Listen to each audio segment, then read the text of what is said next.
All right, so as I said,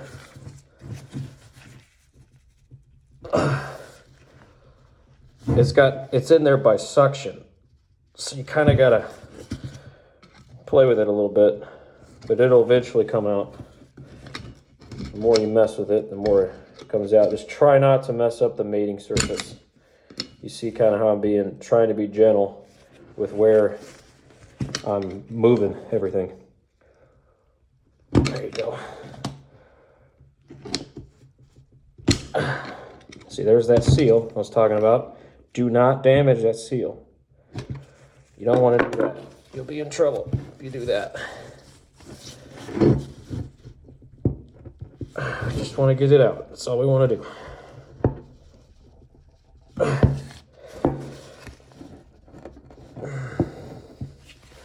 See, it wants to take the seal with it. That's fine. You can let it. There you go. She's out. Now, first inspection here. You can't see it real well, but right there, that's my housing crack. There's your culprit.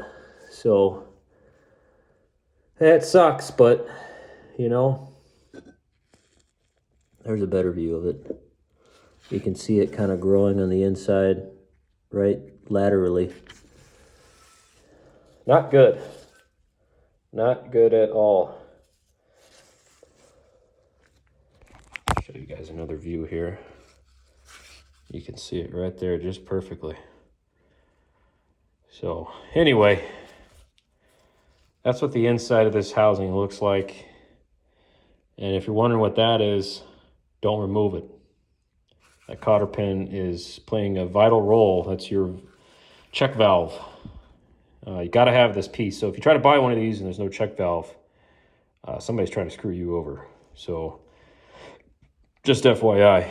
But so now you're probably wondering, all right, well, what's the trick with these guys? Well, one, get them cleaned up. This is a new filter. Doesn't matter if this side gets dirty. This is the side you want to stay clean. The magic trick here is use a crud ton of dielectric grease on these. I mean a lot. Just cake it. Same thing with the inside of this housing. A ton of dielectric grease. Get it all purty. And then use your body weight in a 2x4. Do not try to press this on metal. You will damage that housing like this one is. All right? So, and don't damage this tab either. You damage that tab, you're also in trouble. So what I'm going to do is I'm going to take off this seal and that seal. I'm going to clean this up again.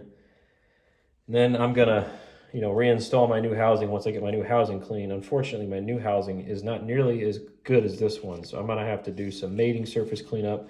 Also, make sure there's no pitting, all right? This one does not have any pitting because I actually took a die grinder to it and cleaned it up. I will show you an example of plausible pitting, but not quite. So this one's just got crappy grease on it. This is actually how mine looked when I first got it. So there really isn't much difference of look here. One's just a little older than the other. So this one probably isn't in as good of condition as mine was, but like I said, mine was damaged. So, but at first canter, everything is pretty much identical. So, in fact, in some ways, this one may be in better condition because of the way that the grease has protected some of this. So, getting out that plug somebody gave out here, so I've got a fun little field trip to deal with this guy here. But once you get it out, you get it out.